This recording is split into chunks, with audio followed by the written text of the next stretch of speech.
കല്യാണം പ്രമാണിച്ച് ഉച്ചയ്ക്കുള്ള സദ്യയെല്ലാം കഴിഞ്ഞ് എല്ലാവരും ഉമ്മറത്തൊത്തുകൂടി. വൈദ്യുഋതുവിൻ്റെ തോളിൽ ചാഞ്ഞിരുന്നു. തൊട്ടപ്പുറത്തായി വൈകിയുടെ മടിയിൽ തലചായ്ച്ച് ശിവനും ഇരുന്നിരുന്നു. അവരുടെ അടുത്തായി കണ്ണനും നന്ദനും, എതിർവശത്ത് അമ്മമാരും മുത്തശ്ശിയും, ഒപ്പം അച്ഛന്മാരും.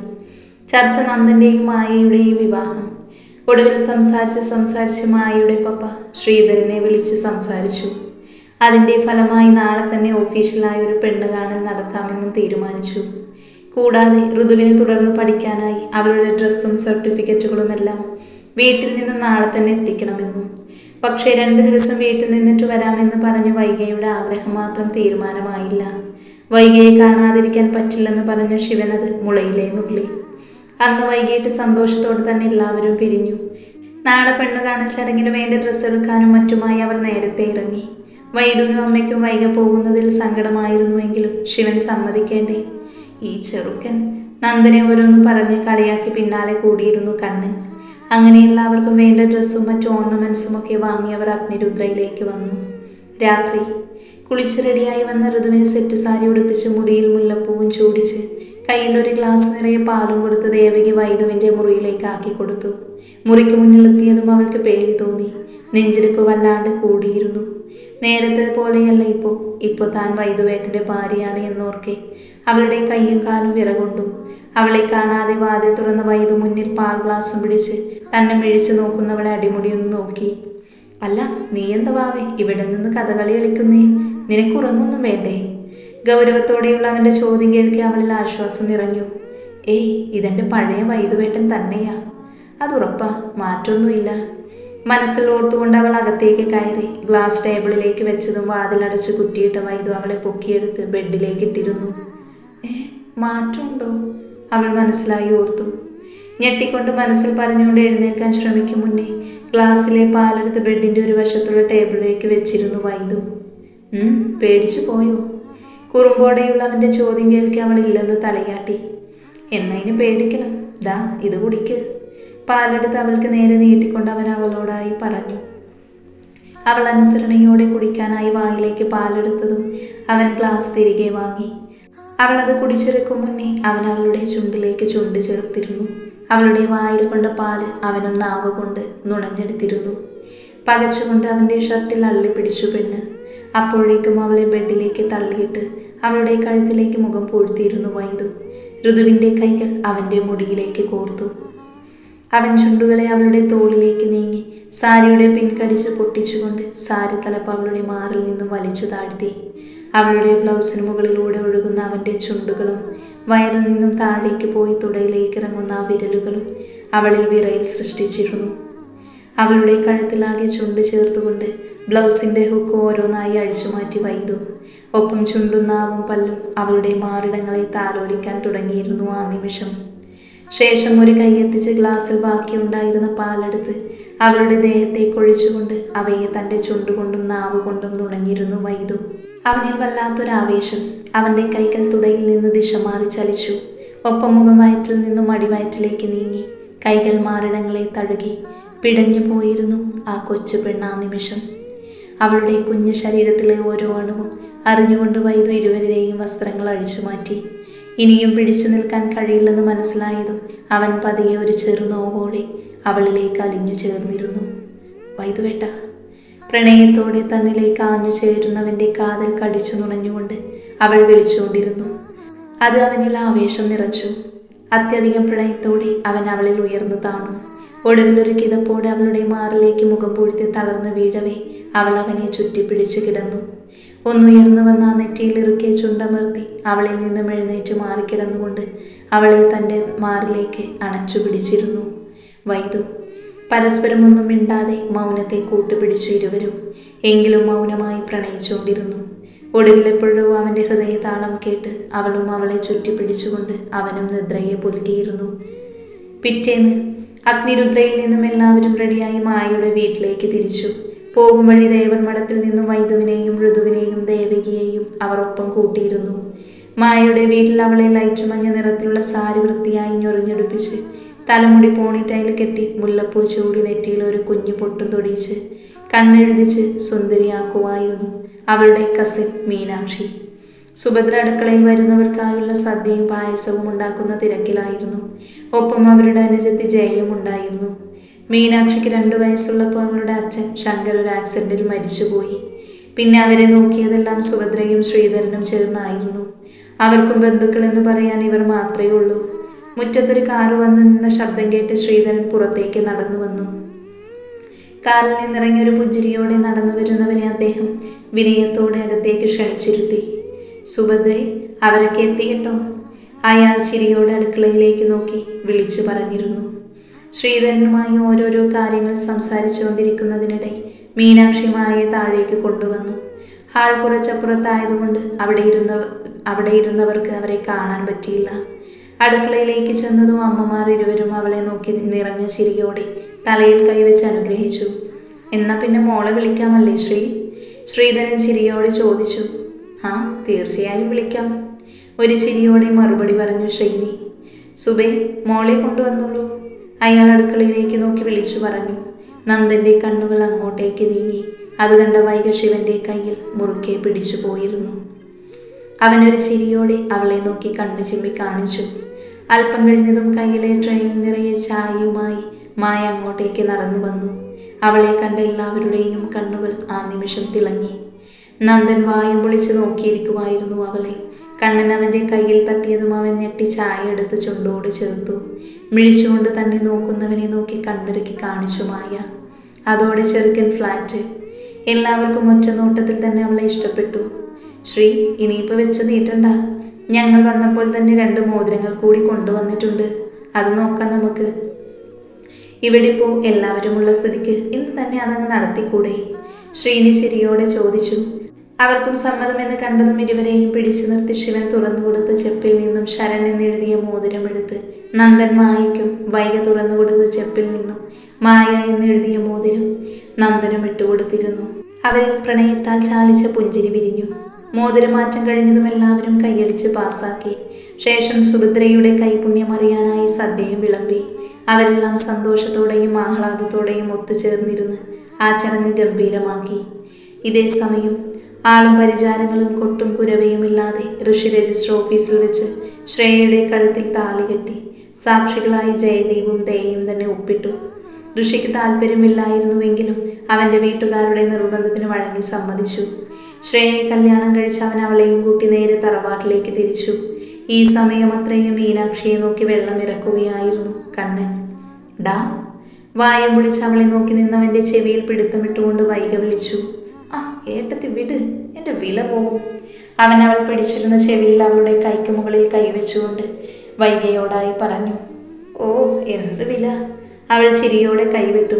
അവൻ ഒരിളിയോടെ അവളെ നോക്കി. എന്തിനെ കിണിക്കണേ? അവൾ നെറ്റി ചുളിച്ചു. ആ കൊച്ചിനെ എനിക്കിഷ്ടപ്പെട്ടു. അവൻ കള്ളച്ചിരിയോടെ വൈകയെ നോക്കി പറഞ്ഞു. വൈക തിരിഞ്ഞ് മീനാക്ഷിയെ നോക്കി. ഇതൊന്നും അറിയാതെ ഋതുമായി കത്തിവയ്ക്കുവാണ് കക്ഷി. നന്ദൻ മായയെയും കൊണ്ട് മുറ്റത്തെ ഗാർഡനിലായിരുന്നു. അവരുടെ ഭാവി കാര്യങ്ങൾ ചർച്ച ചെയ്യുകയായിരുന്നു. ഞാൻ പോയി ശിവേട്ടനോട് പറയട്ടെ? വൈക ചോദിച്ചതും അവൻ ഞെട്ടി.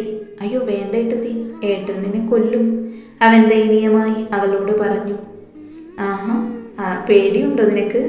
ആണോ? എന്നാ പറഞ്ഞിട്ട് തന്നെ കാര്യം. വൈക ശിവേട്ടനടുത്തേക്ക് ഓടി. ഇടി ദുഷ്ടത്തി ഏട്ടത്തി, അവൻ പിന്നാലെ ഓടി. പക്ഷെ പെട്ടെന്ന് മുന്നോട്ട് ഓടിയവൾ കണ്ണിൽ ഇരുട്ട് കയറും പോലെ തോന്നി താഴേക്ക് വീഴാനാഞ്ഞു. എന്നാൽ വീഴും മുൻപ് 2 കൈകൾ അവളെ താങ്ങിയിരുന്നു. വൈക, അവളുടെ മുഖത്ത് തട്ടിക്കൊണ്ട് ശിവൻ വിളിച്ചു. അവൾ കണ്ണു തുറന്നില്ല. അവൻ പേടിയോടെ അവളെ കൈകളിൽ കോരിയെടുത്ത് സോഫയിലേക്ക് കിടത്തി. ശിവനിൽ വല്ലാത്തൊരു വെപ്രാളം. അയ്യോ എന്തു പറ്റിൻ്റെ മോൾക്ക്? വൈദവും മറ്റുള്ളവരും ആദിയോടെ ഓടി വന്നു. മുത്തശ്ശി അല്പം വെള്ളമെടുത്ത് അവളുടെ മുഖത്ത് തളിച്ചതും അവൾ കണ്ണ് ചിമ്മി തുറന്നു. വൈക, എന്തു പറ്റിയടാ? പേടിയോടെ ശിവൻ അവളെ വാരിപ്പുണർന്നു. എല്ലാവരിലും ഒരു പുഞ്ചിരി വിരിഞ്ഞു. എനിക്കൊന്നുമില്ല ശിവേട്ട. അവൻ്റെ മുതുകിൽ തലോടിക്കൊണ്ട് അവൾ ശിവനോടായി മറുപടി പറഞ്ഞു. എങ്കിലും ശിവനിൽ ഒരു പേടിയുണ്ടായിരുന്നു.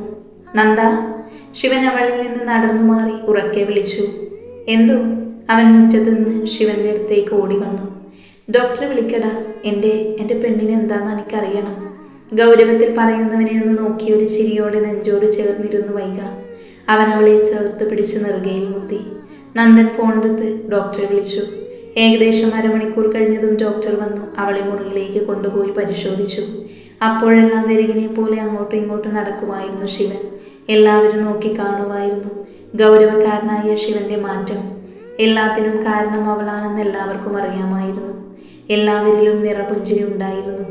അല്പം കഴിഞ്ഞതും ചിരിയോടെ ഡോക്ടർ പുറത്തേക്ക് വന്നു. ശിവൻ അവരുടെ അടുത്തേക്ക് ഓടിച്ചെന്നു. എല്ലാവരുടെയും നോട്ടം അവരിലേക്കായി. ഡോക്ടർ, എൻ്റെ വൈക? ശിവൻ വെപ്രാളത്തോടെ ചോദിച്ചു. പേടിക്കാനൊന്നുമില്ല, പിന്നെ വൈക ക്യാരിങ് ആണ്, അല്ലാതെ വേറൊന്നുമല്ല. അതായത് താനൊരച്ഛനാവാൻ പോകുന്നുവെന്ന്. കുഞ്ഞിനൊരാഴ്ചത്തെ വളർച്ചയുണ്ട്. വൈകിട്ട് ഹോസ്പിറ്റലിലേക്ക് കൊണ്ടുവരൂ, വിശദമായ ചെക്കപ്പ് നടത്താം. ഓക്കെ? ഒരു ചിരിയോടെ ഡോക്ടർ പറഞ്ഞ് മുന്നോട്ട് നടന്നു. Thank you doctor. അത്രയും പറഞ്ഞു ശിവൻ അകത്തേക്ക് ഓടി. നന്ദൻ ഡോക്ടറുടെ പിന്നാലെയും. എല്ലാവർക്കും ഇരട്ടി മധുരമായി വൈക ഗർഭിണിയാണെന്ന് അറിഞ്ഞത് അതിലേറ്റവും കൂടുതൽ സന്തോഷിച്ചത് വൈദുവായിരുന്നു. കണ്ണിന് കളിക്കാൻ ഒരാൾ വരുന്നു എന്ന് പറഞ്ഞായിരുന്നു സന്തോഷം. പോത്തുപോലെ വളർന്നില്ലേ എന്നൊരർത്ഥം വെച്ച് മുത്തശ്ശി അവനെ ഒന്ന് നോക്കിപ്പോയി. അവനൊന്ന് പുച്ഛിച്ചുകൊണ്ട് മീനാക്ഷിയെ നോക്കി നിന്നു. ശിവൻ ചെല്ലുമ്പോൾ ബെഡിന്റെ ഹെഡ് റെസ്റ്റിൽ ചാരി വയലിൽ കൈയും വെച്ച് വയറിലേക്ക് നോക്കിയിരിക്കുമായിരുന്നു. ചുണ്ടിലൊരു പുഞ്ചിരിയുണ്ട്. വൈക മോളെ. അവൻ ഓടിച്ചെന്ന് അവളുടെ കവിളിൽ കൈ ചേർത്ത് അവളെ പ്രണയത്തോട് വിളിച്ചു. ശിവേട്ട, നമ്മുടെ വാവ. കണ്ണു നിറച്ചുകൊണ്ട് പുഞ്ചിരിയോടെ അവനെ നോക്കി പറഞ്ഞു അവൾ. അവൻ ചിരിയോടെ അവളെ ആഞ്ഞു പുണർന്നു. അവളും ഒരു ചിരിയോടെ അവനെ ചുറ്റിപ്പിടിച്ചിരുന്നു ആ നിമിഷം. വൈക, നിനക്കെന്തെങ്കിലും അസ്വസ്ഥത ഉണ്ടോ? ഞാൻ എന്തെങ്കിലും കഴിക്കാനെടുത്തിട്ട് വരട്ടെ? പ്രതീക്ഷയോടെ ചോദിക്കുന്നവനെ ചിരിയോടെ നോക്കിയിരുന്നു അവൾ. എന്താ നോക്കുന്നേ, പറ. അവളുടെ നോട്ടം കണ്ട് അവൻ വീണ്ടും അവളോട് ചോദിച്ചു. ഒന്നും വേണ്ട, ശിവേട്ടൻ നിന്റെ അടുത്തിരുന്നാൽ മതി. അവൾ അവൻ്റെ കൈ പിടിച്ചടുത്തിരുത്തി ആ നെഞ്ചിലേക്ക് ചാഞ്ഞുകൊണ്ട് പറഞ്ഞു. അവനൊരു ചിരിയോടെ അവളെ ചേർത്ത് പിടിച്ചിരുന്നു.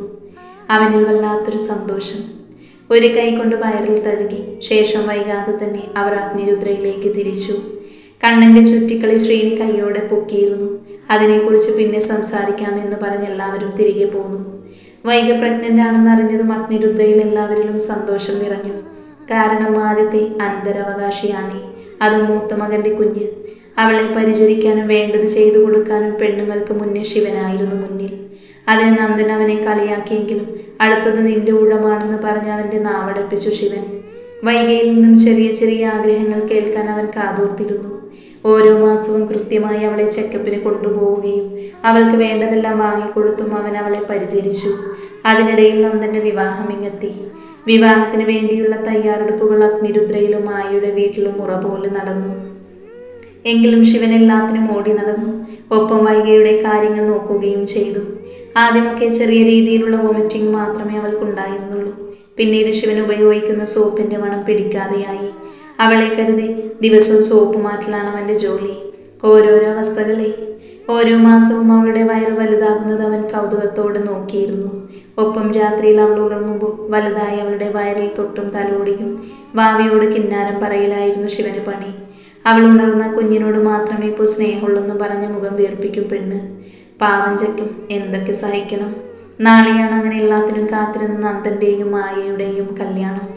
വിവാഹത്തോടനുബന്ധിച്ച് അഗ്നിരുദ്രയ്ക്കൊപ്പം അവിടെയുള്ളവരും അണിഞ്ഞൊരുങ്ങി.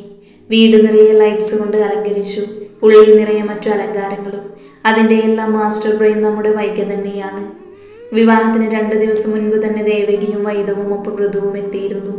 അന്ന് ഋതുവിൻ്റെ സർട്ടിഫിക്കറ്റ് എല്ലാം തറവാട്ടിൽ നിന്നും എടുത്തിരുന്നു വൈദു. അവിടെ ചെന്നപ്പോഴല്ലേ അതിലും രസം. കോളിംഗ് ബെല്ലടിച്ചപ്പോൾ വാതിൽ തുറന്നത് ശ്രേയ. വൈദു ഒന്ന് പുച്ഛിച്ചുകൊണ്ട് പിന്നാലെ വന്ന് ഋഷിയെ ഒന്ന് നോക്കി അകത്തേക്ക് കയറി. ചെന്നെടുത്ത് എല്ലാം എടുത്തുകൊണ്ട് അവരോടൊരു വാക്കുപോലും പറയാതെ തിരികെ പോന്നിരുന്നു. ഇപ്പോൾ അവൾ അന്തസ്സായിട്ട് പഠിക്കുന്നുണ്ട്.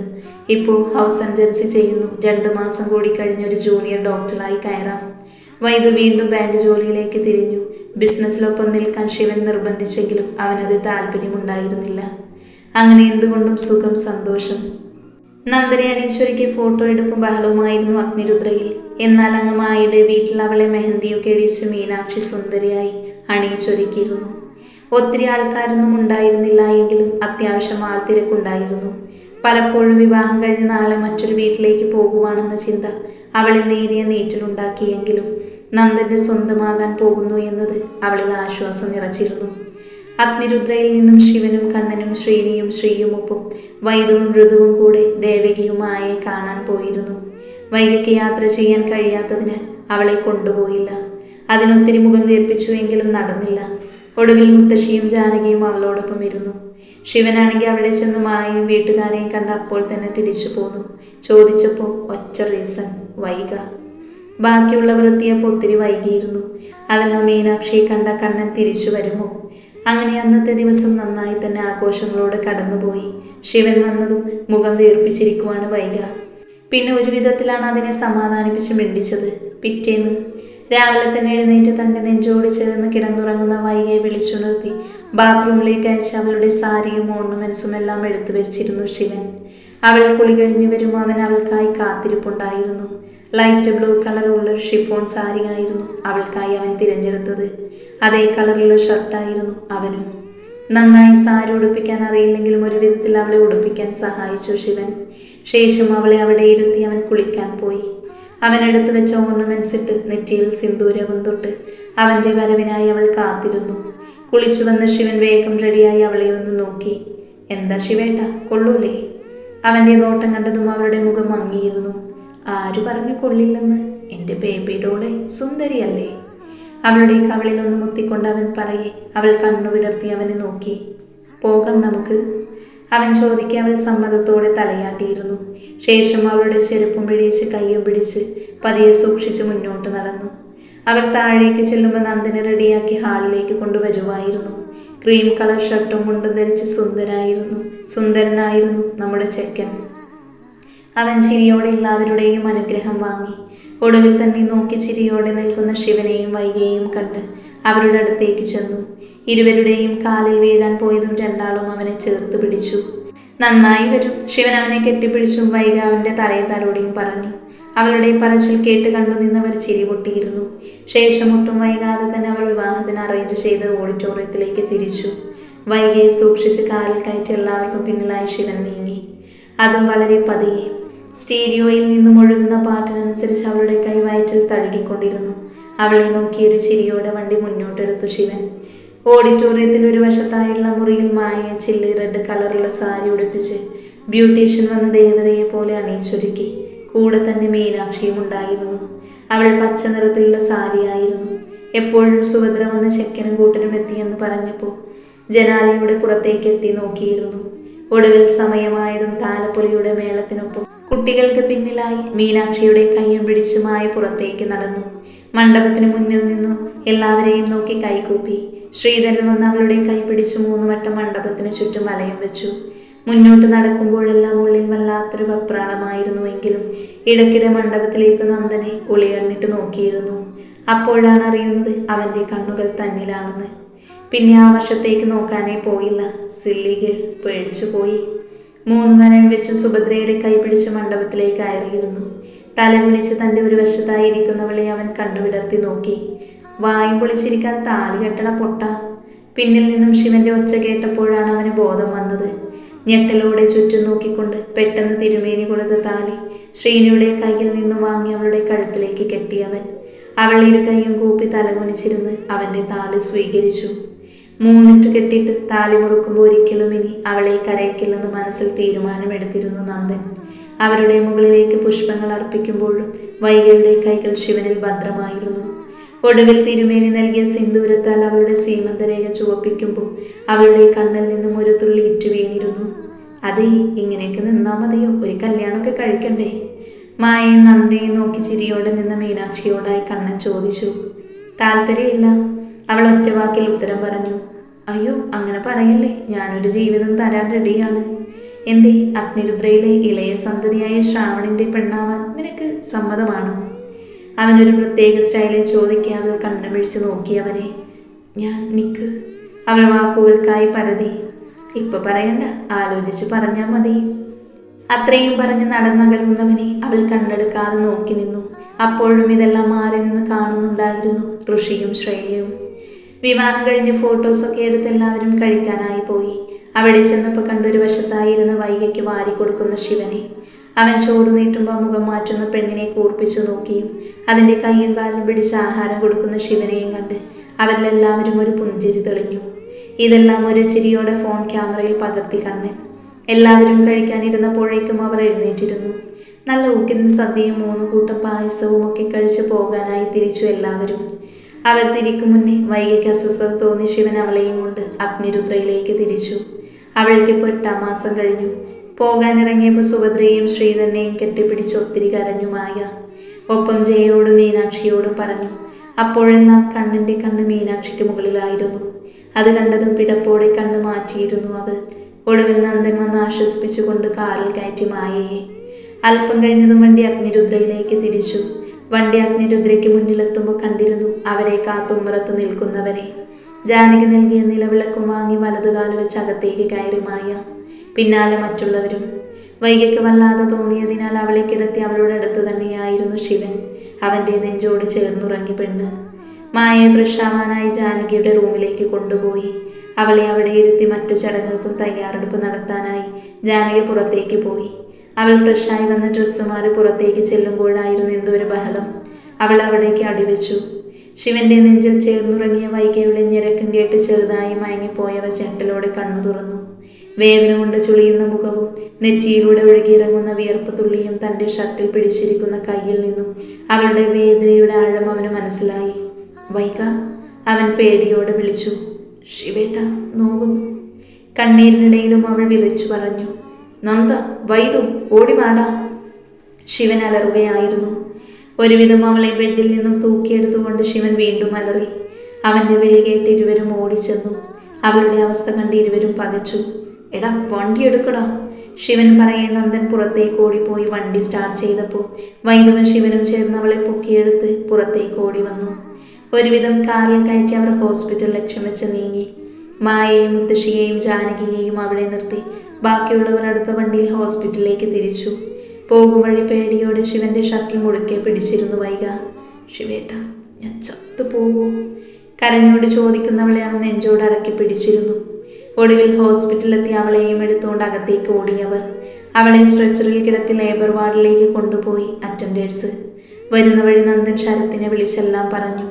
അതുകൊണ്ട് അധികം വെയിറ്റ് ചെയ്യേണ്ടി വന്നില്ല. അവളെ അകത്തേക്ക് കൊണ്ടുപോയ സമയം മുതൽ ചെയറിൽ തലയ്ക്ക് കൈതാങ്ങിയിരുന്നു ശിവൻ. അടുത്തായി നന്ദനും. അല്പം കഴിഞ്ഞ് എല്ലാവരും എത്തിയിരുന്നു. ശ്രീനി നന്ദനെ പറഞ്ഞു വിടാൻ നോക്കിയെങ്കിലും അവൻ പോവില്ലെന്ന് വാശി പിടിച്ച് ശിവന്റെ അടുത്തിരുന്നു. വൈദ്യു നിറഞ്ഞ കണ്ണുകളോടെ ചെയറിലേക്കിരുന്നു. ഋതു അവൻ്റെ കയ്യിൽ മുറുക്കെ പിടിച്ചു. എല്ലാവരും ടെൻഷനോടെ പ്രാർത്ഥനയിൽ മുഴുകി. അവളെ അകത്തേക്ക് കൊണ്ടുപോയി ഏകദേശം 4 മണിക്കൂറുകൾ കൂടുതൽ സമയം കടന്നുപോയി. എന്നിട്ടും ഒരു വിവരം അറിയാൻ കഴിഞ്ഞില്ല. അപ്പോഴും ഒരു തുള്ളി വെള്ളം പോലും കുടിക്കാതെ ആയിരിപ്പിരുന്നു ശിവൻ. ആരോടും ഒന്നും മിണ്ടാതെ കണ്ണുകൾ മാത്രം ചലിപ്പിച്ചുകൊണ്ട്. ശിവ, വൈദുവെന്ന് വിളിച്ചതും വൈകാന്ന് വിളിച്ച് പൊട്ടിക്കരഞ്ഞവൻ തോളിലേക്ക് വീണിരുന്നു. അവൻ കണ്ണീരോട് അവനെ ചേർത്ത് പിടിച്ചു. ഏകദേശം 1 മണിക്കൂർ കൂടി കഴിഞ്ഞതും ലേബർ വാർഡിന്റെ ഡോറ് തുറന്നൊരു നേഴ്സ് പുറത്തേക്ക് വന്നു. ശിവൻ എഴുന്നേറ്റ് അവരുടെ അടുത്തേക്ക് ഓടിച്ചെന്നിരുന്നു. സിസ്റ്റർ, എൻ്റെ വൈക? ശിവൻ ചോദിച്ചു. അവരൊന്ന് ചിരിച്ചു. വൈക പ്രസവിച്ചു. ആൺകുട്ടിയാ. അമ്മയും കുഞ്ഞും സുഖായിരിക്കുന്നു. കുറച്ചു കഴിഞ്ഞ് റൂമിലേക്ക് മാറ്റും. അത്രയും പറഞ്ഞവർ അകത്തേക്ക് നടന്നു. എല്ലാവരിലും സന്തോഷം.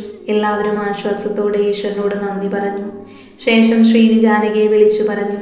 അല്പം കഴിഞ്ഞ് പിങ്ക് കളറിലുള്ള ടർക്കിയിൽ പൊതിഞ്ഞൊരു ഇളം റോസ് നിറത്തിലുള്ള കുഞ്ഞിനെയും കൊണ്ട് വീണ്ടും അവർ പുറത്തേക്ക് വന്നു. കുഞ്ഞിനെ നീട്ടിയതും നിറമിഴികളോടെ കുഞ്ഞിനെ ഏറ്റുവാങ്ങി ശിവൻ. ചുണ്ടിലൊരു ചിരിയോടെ തന്നെ കണ്ണുമിഴിച്ചു നോക്കുന്ന കുരുന്നിൻ്റെ നെറ്റിയിൽ ചുണ്ടമർത്തിയവൻ. അടുത്ത നിമിഷം കുഞ്ഞിക്കൈ കൊണ്ട് കവിളിൽ ഒരടിയും കിട്ടി. അവൻ ഞെട്ടിക്കൊണ്ട് നോക്കിയ നന്ദൻ പൊട്ടിച്ചിരിച്ചു. അവൻ തലചരിച്ചു നോക്കി. നിന്റെ മോൻ തന്നെ. ചിരി കടിച്ചു പിടിച്ചുകൊണ്ട് അവൻ പറയെ എല്ലാവരിലും ആ ചിരി പടർന്നിരുന്നു ആ നിമിഷം. അപ്പോഴേക്കും വാവയെയും കൊണ്ട് നേഴ്സ് അകത്തേക്ക് പോയി.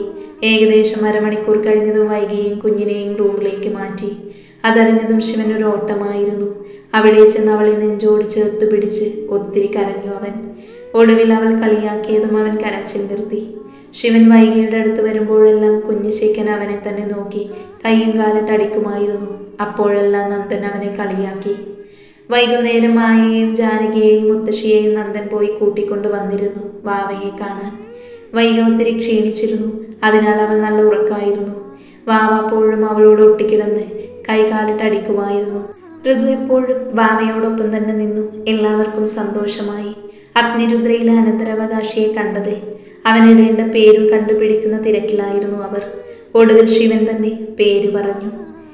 ശിവന്റെയും ശിവയും വൈഗയുടെ ഗായവും ചേർത്ത് ശിവാക്ഷ് ശിവദേവ് ശ്രീനിവാസൻ.